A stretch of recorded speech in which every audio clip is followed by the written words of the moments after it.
其实有一个人一直守着你，只是你不知道。那个人轮回了无数次，尝试从无数的蝴蝶效应中将你救出来，一次一次的尝试，一次一次的失败。那个人已经不知道自己轮回了多少次，甚至都快忘记轮回的理由。每一次的修改都造就些微的不同。最后那个人发现，不与你接触，恰恰是可以让你平安的条件之一。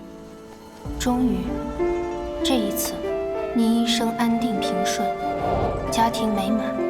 晚年，你坐在家门口榕树下面的躺椅中，乘着凉。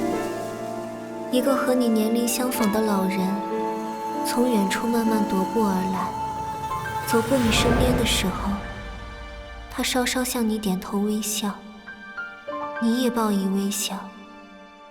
这便是你们这一世里唯一的一次接触。